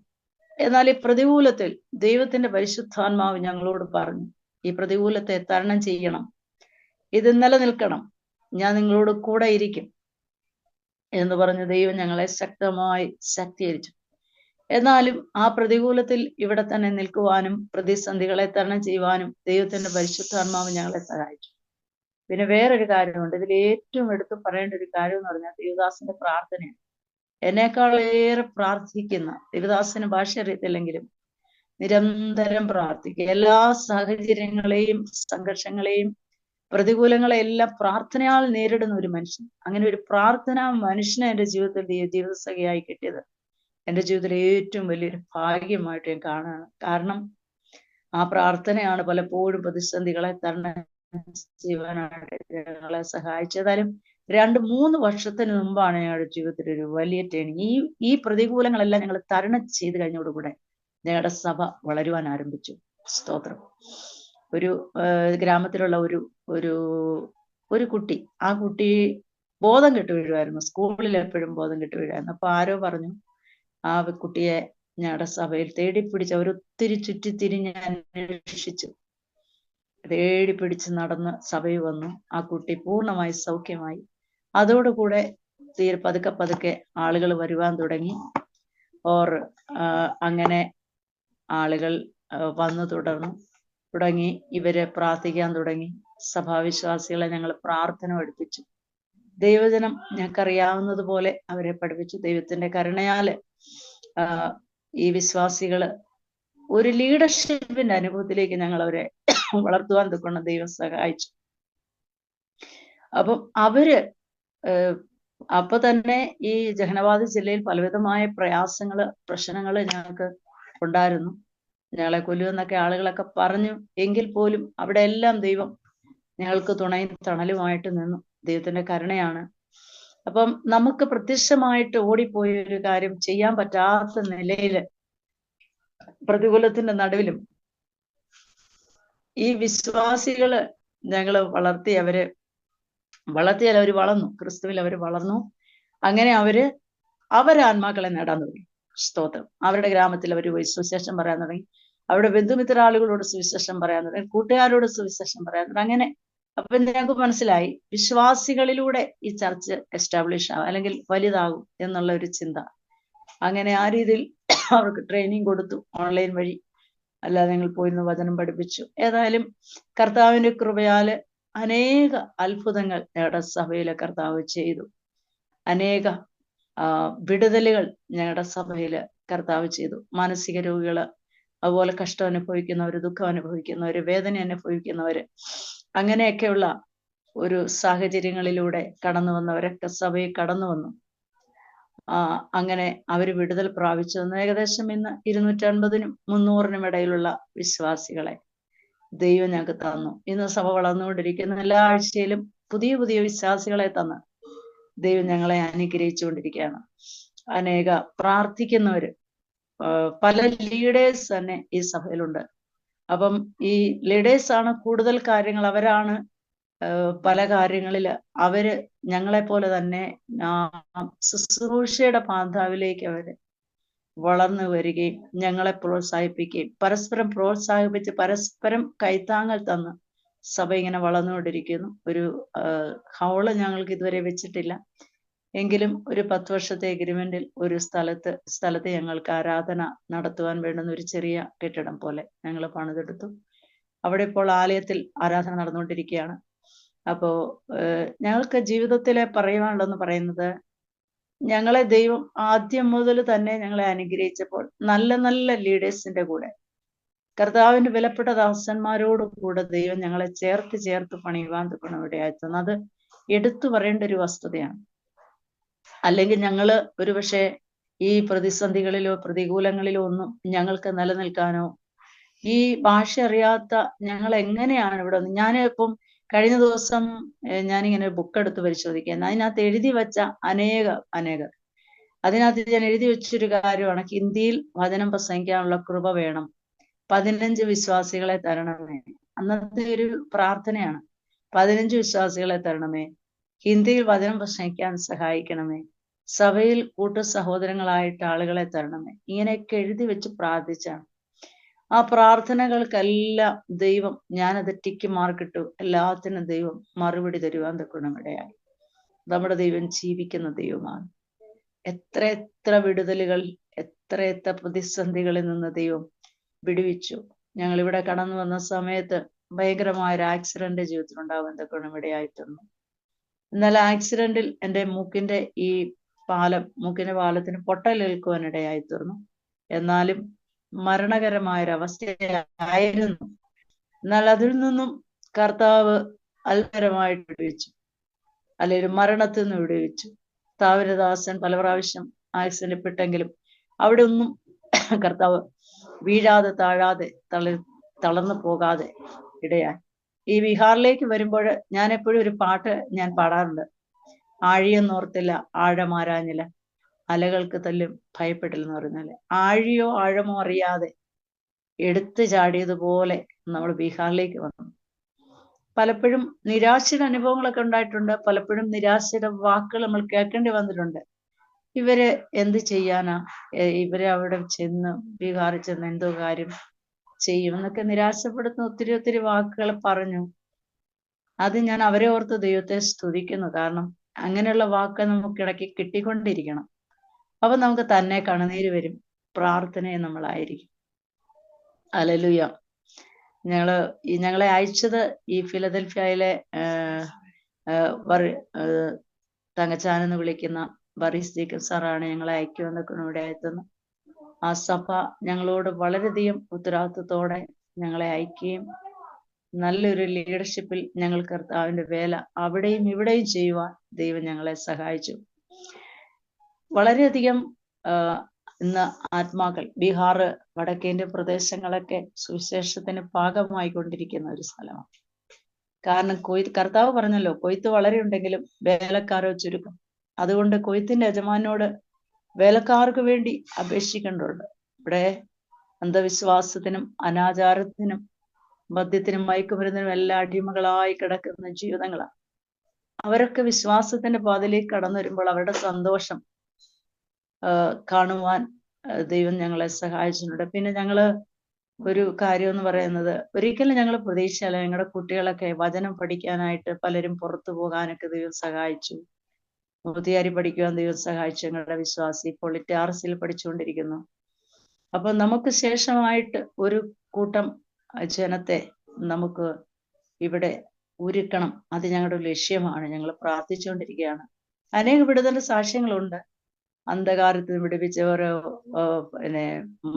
പൈശാചിക അടിമത്തത്തിലായിരിക്കുന്ന ജീവിതങ്ങൾ വിടുവിക്കപ്പെട്ടത്. ഇവിടെ ദേശത്തിന്റെ ഓരോ കോണുകളിലും കടകളിലും ഒക്കെ സുവിശേഷം ഞങ്ങൾ പ്രതികളിലൊക്കെ കൊടുത്തു. ഇപ്പം നമുക്ക് അങ്ങനെ അങ്ങോട്ട് ഞങ്ങൾ ചെയ്യാറില്ല. കാരണം എന്ന് വെച്ചാൽ ഇപ്പോൾ ആ സാഹചര്യങ്ങളിലൂടെ ഞങ്ങൾ കടന്നു പോകണം. എങ്കിലും ചർച്ചിന്റെ പ്രവർത്തനങ്ങൾ വളരെ ശക്തമായി നടന്നുകൊണ്ടിരിക്കുന്നു. എല്ലാ ആഴ്ചയിലും പുതിയ ആത്മാക്കളെ കാണുവാനും സന്തോഷിപ്പാനും ദൈവം സഹായിച്ചു. എൻ്റെ കർത്താവിന്റെ വിലപ്പെട്ട ദാസന്റെ കുടുംബത്തിലുള്ളവര് അവരെല്ലാവരും വിശ്വാസികളായിരുന്നില്ല. എന്നാൽ അവരും കുടുംബമായിട്ട് എല്ലാവരും യേശുവിലാകുവാനും സ്നാനപ്പെടുവാനും അവരെ കർത്താവിനെ അറിയുവാനും എല്ലാം ദൈവം സഹായിച്ചു. എല്ലാ മഹത്വവും മാനവും എൻ്റെ ദൈവത്തിന് മാത്രം ഞാൻ അർപ്പിക്കുകയാണ്. ഇന്ന് വരെയും വന്നത് ദൈവത്തിന്റെ കരുണ. ഞങ്ങളാകുന്നത് ക്രിസ്തുവിലാവുന്നു. ഞാൻ ഇങ്ങനെ ദൈവത്തോട് എപ്പോഴും പ്രാർത്ഥിക്കും, നമുക്കൊരു ആത്മഭാരം, ആത്മാക്കളെ കുറിച്ചുള്ള ഒരു വലിയ ഒരു ഭാരം നമ്മുടെ ജീവിതത്തിൽ ഉണ്ടെങ്കിൽ തീർച്ചയായിട്ടും ഹല്ലേലൂയ നമുക്ക് ആത്മാക്കളെ നേടുവാനായിട്ട് കഴിയും. ഭാഷ അറിയാതിരുന്ന ഞങ്ങളെ കൊണ്ട് കർത്താവ് ഹിന്ദിയിൽ വചനം പ്രസംഗിപ്പിച്ചു. ഇന്ന് ഒരുപക്ഷെ ഭാഷ അത്ര കറക്റ്റായിട്ടൊന്നും അല്ലെങ്കിൽ പോലും വചനം പറയുവാനും പ്രസംഗിക്കുവാനും എല്ലാം കർത്താവ് സഹായിച്ചു. വീട്ടിലാണെങ്കിലും എൻ്റെ സഹോദരിയും കുടുംബവും വിശ്വാസത്തിൽ അവര് കർത്താവിന്റെ വേലയിലായിരിക്കുന്നു. മാനസിക രോഗിയായിരുന്ന ആ സഹോദരൻ, അദ്ദേഹം പറയാനിടയ്ക്ക് വിട്ടുപോയി, അദ്ദേഹം പൂർണ്ണ സൗഖ്യമായതിനു ശേഷം പാസ്റ്ററായി. ഇപ്പോൾ അദ്ദേഹം CPM-ന്റെ ഒരു ഒരു സെൻട്രൽ പാസ്റ്ററായിട്ട് അദ്ദേഹം ജോലി ചെയ്തു കർത്താവിന്റെ വേല ചെയ്യുന്നു. കുടുംബമായിട്ട് അവരും മക്കളും കുഞ്ഞുങ്ങളും എല്ലാവരും വിശ്വാസത്തിൽ. ഇളയ സഹോദരനും കുടുംബം അവര് വിശ്വാസത്തിൽ, ചേച്ചിയും കുടുംബം അവര് വിശ്വാസം, ഇളയ സഹോദരിയും കുടുംബം അവര് കർത്താവിന്റെ വേലയിൽ, ചേച്ചിയുടെ മോടെ ഭർത്താവും കർത്താവിന്റെ വേലയിൽ. അങ്ങനെ സന്തോഷകരമായ നിലയിൽ ഈ ദൈവത്തെ അറിയുവാൻ ദൈവം സഹായിച്ചു. ഞങ്ങളുടെ മിടുക്കോ കഴിവോ ഒന്നുമില്ല, എല്ലാം ദൈവത്തിന്റെ കരുണയാണ്. എല്ലാ നന്മകൾക്കായിട്ട് ഞാൻ ദൈവത്തോട് വളരെ കടപ്പെട്ടിരിക്കുന്നു. കാരണം നല്ല ഒരു മാതാപിതാക്കന്മാരുടെ സ്നേഹിക്കുന്ന, കരുതുന്ന ഒരു മാതാപിതാക്കന്മാരുടെ മക്കളായി ജനിക്കുവാൻ ദൈവം ഞങ്ങൾക്ക് ഭാഗ്യമൊരുക്കി. ശേഷം മാതാപിതാക്കന്മാർ കർത്താവിന്റെ രാജ്യത്തിലേക്ക് കടന്നുപോയി. ആ പ്രത്യാശയിൽ കർത്താവിനോട് ചേരുവാൻ ദൈവം അവരെയും സഹായിച്ചു. ഞങ്ങളുടെ കർത്താവിന്റെ വേലയുടെ ആ ഭാരത്ത് ഞങ്ങൾ ഇവിടെ ആയിരിക്കുന്നു. ഇവിടെ അനേക ദൈവമക്കളോട് ചേർന്ന് ഞങ്ങളായിരിക്കുന്നു. വേല വളർന്നുകൊണ്ടിരിക്കുകയാണ്. വളരെ വളരെ ശക്തമായിട്ട് വേല വളർന്നുകൊണ്ടിരിക്കുന്ന ഒരു സാഹചര്യമാണ്. ചൂടും തണുപ്പിലും ഒക്കെ ഇവിടെ നിൽക്കുവാൻ ദൈവം സഹായിച്ചു. പ്രത്യേകമായിട്ട് ഞാൻ ദൈവത്തിന് നന്ദി അർപ്പിക്കും. എല്ലാ മഹത്വവും മാനവും എൻ്റെ ദൈവത്തിന് കൊടുക്കുക. എൻ്റെ ജീവിതത്തിൽ ഓരോ സഹോദരങ്ങളുടെയും ജീവിതത്തിൽ ദൈവം ചെയ്ത വിടുതലുകൾ, ഞങ്ങളുടെ ജീവിതത്തിൽ ചെയ്ത വിടുതലുകൾ എല്ലാം ദൈവത്തിനാണ് മഹത്വവും മാനവും അർപ്പിക്കുന്നത്. ഹല്ലേലൂയ. മഹത്വമെല്ലാം എൻ്റെ കർത്താവിന് അർപ്പിക്കുകയാണ്. എന്നുള്ള നാളുകളിൽ കർത്താവ് ആഗ്രഹിക്കുന്ന ആ അനുഭവത്തിൽ അത്രയും നാൾ എൻ്റെ കർത്താവിനെ സേവിക്കുവാനും ഞങ്ങളെ കർത്താവിന്റെ വേലയിൽ കർത്താവ് ഇവിടെ ഉപയോഗിക്കുവാനായിട്ട് നിങ്ങളുടെ വിലപ്പെട്ട പ്രാർത്ഥന ചോദിക്കുകയാണ്. അപ്പോൾ തന്നെ ഇപ്രകാരം ഒരവസരം ഒരുക്കി തന്നതിനായിട്ട് വിശേഷാൽ ഈ സാക്ഷ്യ കൂടാരത്തിന്റെ എല്ലാ പ്രത്യേകമായിട്ട് ബീന സിസ്റ്റർക്കായിട്ട് സ്തോത്രം ചെയ്യുന്നു. ദൈവത്തെ മഹത്വപ്പെടുത്തുന്നു. കേൾക്കുന്ന എല്ലാ പ്രിയപ്പെട്ടവർ ക്രിസ്ത്യൻസിലുള്ള സ്നേഹവും അതോടൊപ്പം നന്ദിയും അർപ്പിക്കുന്നു. ഹല്ലേലൂയ. ദൈവം അത്ഭുതങ്ങളുടെ ദൈവമാണ്. അസാധ്യങ്ങളെ സാധ്യമാക്കുന്ന ദൈവമാണ്.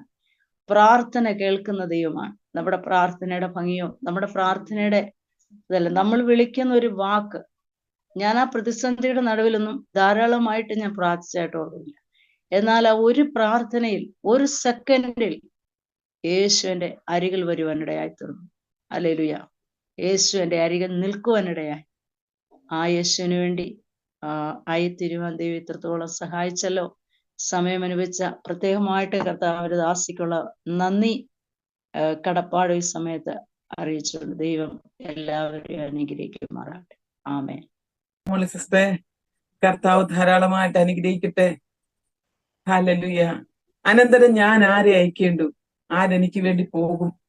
അതേ, കർത്താവ് ചോദിച്ച ചോദ്യത്തിന് യെശയ്യാവ് പറഞ്ഞതാ, അടിയനിതാ, അടിയനെ അയക്കണമേ. പലരും ഇന്ന് പ്രയാസമേറിയ സ്ഥലങ്ങളിലേക്ക് ശുശ്രൂഷയ്ക്കായി, കർത്താവിന്റെ വേലയ്ക്കായിട്ട്, ആ ദൗത്യ നിർവഹണത്തിനായിട്ട് പോകുവാൻ മടിക്കുന്ന സാഹചര്യത്തില് ഞാൻ ചിന്തിക്കുകയായിരുന്നു, പ്രായം നോക്കാതെ, ആരോഗ്യം നോക്കാതെ, ഭാഷ നോക്കാതെ, സമ്പത്ത് നോക്കാതെ, ഹല്ലേലൂയ, ഒന്നും നോക്കാതെ അടിയനിതാ എന്ന് പറഞ്ഞ് കർത്താവിന്റെ ദാസനും ദാസിയും ബീഹാറിലേക്ക് കടന്നു പോകുമ്പോൾ ദൈവമായ കർത്താവ് അവർക്ക് മുന്നമേ കടന്നുപോയി. ഞാൻ വിശ്വസിക്കുന്നു, ദൈവം ലോകത്തിൽ ജ്ഞാനികളെ ലജ്ജിപ്പിക്കുവാൻ ഭോക്ഷത്വമായി തിരഞ്ഞെടുത്തു. ബലവാന്മാരെ ലജ്ജിപ്പിക്കുവാൻ ബലഹീനമായത് തിരഞ്ഞെടുത്തു. ഹല്ലേലൂയ. കുലവാന്മാരെ ലജ്ജിപ്പിക്കുവാൻ കുലഹീനവും നികൃഷ്ടവുമായി തിരഞ്ഞെടുത്തു. അക്ഷരാർത്ഥത്തിൽ ദൈവത്തിന്റെ പരിശുദ്ധാത്മാവ് തന്റെ മക്കളിലൂടെ ഇത്രയും വലിയ വേലകൾ, തന്റെ ദാസി പറഞ്ഞതിലും ധാരാളം കാര്യങ്ങൾ പറയുവാനുണ്ട്. ആ വില്ലേജിൽ ഇത്രമാത്രം കർത്താവ് ഉപയോഗിക്കുവാൻ, ജഹനബാദ് ജില്ലയിൽ ആ സമയത്തൊക്കെ ഒരു 5:30-ക്ക് ശേഷം ആളുകൾക്ക് അവിടെ ഇറങ്ങാൻ പറ്റാത്ത, പ്രത്യേകിച്ച് സ്ത്രീകൾക്ക് പുറത്തിറങ്ങാൻ കഴിയാത്ത സിറ്റുവേഷൻ ഉണ്ടായിരുന്ന സമയത്താണ് ആമേൻ ഇവര് അവിടെ വേലയ്ക്കായിട്ട് പോകുന്നത്. പ്രിയപ്പെട്ടവരെ, ഇവരോടൊപ്പം 4-5 പ്രാവശ്യം കടന്നുപോയി അവരോടൊപ്പം വേല ചെയ്യുവാൻ കർത്താവ് എനിക്ക് കൃപ തന്നിട്ടുണ്ട്. ഇന്ന് പകൽക്കാലം ആ വേല സ്ഥലത്തെ ഓർത്ത് നിങ്ങൾ പിന്നെയും പ്രാർത്ഥിക്കണം. ഇന്ന് പകൽക്കാലം ദൈവാത്മാവ് പറയുകയാണ്, ആമേൻ, പട പൊരുതുന്നതിനും പടക്കോപ്പ് സൂക്ഷിക്കുന്നതിനും പ്രതിഫലം ഒരുപോലെയാണ്.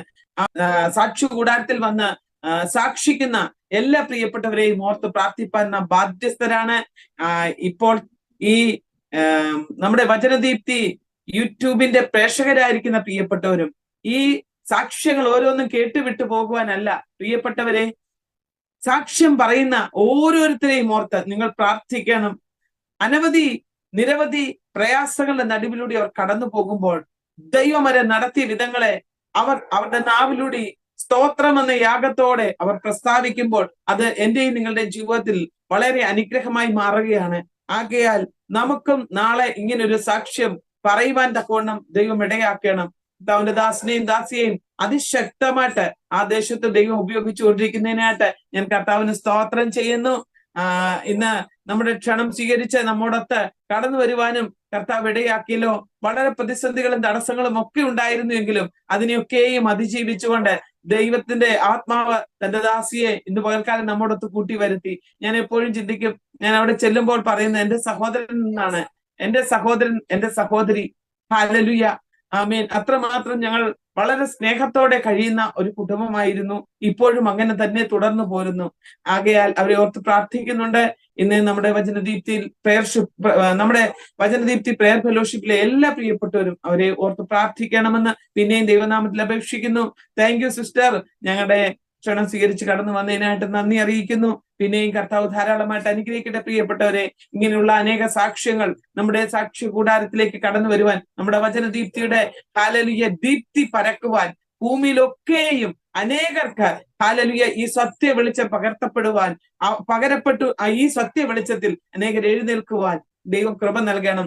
അതുകൊണ്ടല്ല തിരുവചനത്തിൽ പറയുന്നത്, ആമീൻ, യെശയ്യാ പ്രവാചന പുസ്തകം 60-ാം അധ്യായം 1-ാം വാക്യത്തിൽ ഇങ്ങനെ പറയുന്നു, എഴുന്നേറ്റ് പ്രകാശിക്കുക, നിന്റെ പ്രകാശം വന്നിരിക്കുന്നു, യഹോവയുടെ തേജസ് നിന്റെ മേൽ ഉദിച്ചിരിക്കുന്നു. പ്രിയപ്പെട്ടവരെ, കർത്താവിന്റെ തേജസ് നമ്മുടെ മേൽ വരുമ്പോൾ, കർത്താവിന്റെ വിളി നമ്മുടെ മേൽ വരുമ്പോൾ സകല പ്രതികൂലങ്ങളെയും മുൻപിലുള്ള നമ്മുടെ സകല തടസ്സങ്ങളെയും നമ്മൾ മറക്കും. അപ്പോൾ നാം ഇറങ്ങി തിരിച്ചാൽ കർത്താവ് നമ്മുടെ മുൻപായി കടന്നുപോയി ദുർഘടങ്ങളെയും താമ്രകഥകളെയും ഇരുപോടാമ്പലുകളെയും കണ്ണിച്ച് നമുക്ക് മുൻപിൽ വഴി തുറന്നു തരുവാൻ തക്കവണ്ണം ഇടയാകും. നമ്മെ കൊണ്ട് കർത്താവ് ചെയ്യിക്കേണ്ട പല കാര്യങ്ങളും ചെയ്യിക്കുവാൻ ഇടയാകും. പക്ഷെ ഒറ്റ കാര്യം ചെയ്യണം, നാം ദൈവഹിതപ്രകാരം നമ്മെ സമർപ്പിച്ചു കൊടുക്കുവാൻ ഇടയാകണം. അവിടെ ദൈവത്തിന്റെ പരിശുദ്ധാത്മാവ് പ്രവർത്തിപ്പാൻ ഇടയാകുന്നത്. കർത്താവിന്റെ ദാസിയും ദാസനും ആഴി എന്നോർത്തില്ല, അറിഞ്ഞില്ല.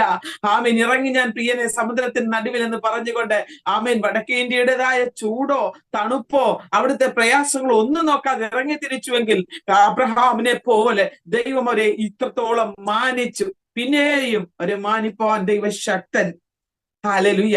അനേക കാര്യങ്ങൾ അവരെ കുറിച്ച് എനിക്ക് സാക്ഷിക്കുവാനുണ്ട്. എനിക്ക് വ്യക്തിപരമായിട്ട് നന്നായി അറിയാം. ധാരാളം ദിവസങ്ങൾ അവരുടെ കൂടെ ഞാൻ ചേർന്ന് താമസിച്ചിട്ടുണ്ട്. ഹല്ലേലൂയ. അവരോടൊത്ത് ഹല്ലേലൂയ ഭക്ഷണം കഴിച്ചിട്ടുണ്ട്. ഒരുമിച്ച് ചേർന്ന് ഞങ്ങൾ സുവിശേഷ വേലയിലായിട്ടുണ്ട്. അതുകൊണ്ട് എനിക്ക് വ്യക്തമായിട്ട് അവരെ അറിയാം. കർത്താവ് അവരെ വഴി നടത്തട്ടെ. ആത്മാർത്ഥയോടെ ആ കുടുംബത്തിന് വേണ്ടി പ്രാർത്ഥിക്കുകയും സാക്ഷ്യം കേൾക്കുന്ന പ്രിയപ്പെട്ടവരെ, ഇന്ന് പകൽക്കാലം നിങ്ങൾ ഓരോരുത്തരും മറ്റുള്ളവരുടെ ആത്മീയ വർധനയ്ക്കും സുവിശേഷത്തിന്റെ ഹല്ലേലൂയ ദൗത്യം പൂർത്തീകരിക്കേണ്ടതിനും അനേകരെ ഉണർത്തേണ്ടതിനും ഈ സാക്ഷ്യം നിങ്ങൾ ഹല്ലേലൂയ നിങ്ങളുടെ പ്രിയപ്പെട്ടവരിലേക്കൊക്കെ ഒന്ന് ഷെയർ ചെയ്ത് കൊടുക്കുവാൻ ദൈവനാമത്തിൽ ഞാൻ അപേക്ഷിക്കുകയാണ്. കാരണം ഹല്ലേലൂയ അനേക വിദ്യാസമ്പന്നരൊക്കെ ഉണ്ടായിട്ടും ആരോഗ്യമുണ്ടായിട്ടും പണമുണ്ടായിട്ടും ഒന്നും ഇറങ്ങി തിരിപ്പാൻ മനസ്സില്ലാതിരിക്കുമ്പോൾ ഹല്ലേലൂയ സാധുക്കളായ ഇവരെ കർത്താവ് ഉപയോഗിക്കുന്നുവല്ലോ. ഇത് അനേകർക്കൊരു ചലഞ്ചായി മാറട്ടെ, അനേക സഹോദരിമാർക്കൊരു ചലഞ്ചായി മാറട്ടെ. ഇന്ന് പകൽക്കാലം ദൈവത്തിന്റെ കൃപ വ്യാപരിപ്പിക്കട്ടെ. നിങ്ങൾ ഈ സാക്ഷ്യം കേൾക്കുന്നത് ഈ ചാനൽ സബ്സ്ക്രൈബ് ചെയ്യാതെയെങ്കിൽ സബ്സ്ക്രൈബ് ചെയ്യണം. അപ്പോൾ തന്നെ നിങ്ങളുടെ അഭിപ്രായങ്ങളെ നിർദ്ദേശങ്ങളെ കമന്റ് ബോക്സിൽ എഴുതി അറിയിക്കുവാൻ മറന്നു പോകരുത്. നിങ്ങൾക്ക് ഈ സാക്ഷ്യം അനുഗ്രഹമായി എന്ന് മനസ്സിലാക്കേണ്ടതിന് നിങ്ങൾ ഒരു ലൈക്ക് ചെയ്ത് എന്നെ അറിയിക്കുവാൻ മറന്നു പോകരുത് എന്ന് ദൈവനാമത്തിൽ ഞാൻ അപേക്ഷിക്കുകയാണ്. നമുക്കൊരു വാക്ക് പ്രാർത്ഥിച്ച് ഈ ഇന്നത്തെ മീറ്റിംഗ് വൈൻഡപ്പ് ചെയ്യാം. ഞങ്ങളുടെ സ്വർഗസ്ഥ പിതാവേ, നന്ദിയോടെ സ്തോത്രം ചെയ്യുന്നു. നല്ല സമയത്തിനായിട്ട് സ്തോത്രം. അഭിഷിക്ത ദാസിയെ കർത്താവ് ഇത്രത്തോളം അനുഗ്രഹിച്ചതിനായിട്ട് സ്തോത്രം. സാക്ഷീകരിപ്പാൻ കർത്താവ് കൃപ നൽകിയതിനായിട്ട് സ്തോത്രം. ശക്തമായി കർത്താവ് കരകൾ വഹിച്ചതിനായിട്ട് സ്തോത്രം. കർത്താവെ, അങ്ങയുടെ കൃപയിൽ പൊതിയണമേ. ആ കർത്താവെ, ജഗന്നബാദ് ജില്ലയിലെ വേലകൾ അതിശക്തമായി ചെയ്തെടുപ്പാൻ പ്രിയപ്പെട്ടവരെ രണ്ടുപേരെ സഹായിക്കുന്നതിനായിട്ട് സ്തോത്രം. കർത്താവെ, ഞങ്ങൾ ചോദിച്ചാലും നിലച്ചാലും അത്യന്തപരമായി നന്മകളാലും അനുഗ്രഹങ്ങളാലും നിറച്ചതിനായിട്ട് നന്ദി. തുടർന്നും കർത്താവെ, അങ്ങയുടെ വരവ് വരെയും അവരലാവോളം കർത്താവെ അങ്ങ് അവരെ ഉപയോഗിക്കുവാൻ ഏൽപ്പിക്കുന്നു. പിന്നിൽ പ്രാർത്ഥിപ്പാൻ ഞങ്ങളെ ബലപ്പെടുത്തിയാട്ടെ. നന്മകളാൽ നിറച്ചനുഗ്രഹിക്കും. പ്രാർത്ഥന കേട്ടതിനായി സ്തോത്രം. യേശു ക്രിസ്തുവിൻ വിലയേറിയ നാമത്തിൽ തന്നെ. Amen, amen, amen. Praise the Lord. God bless you all. Hallelujah.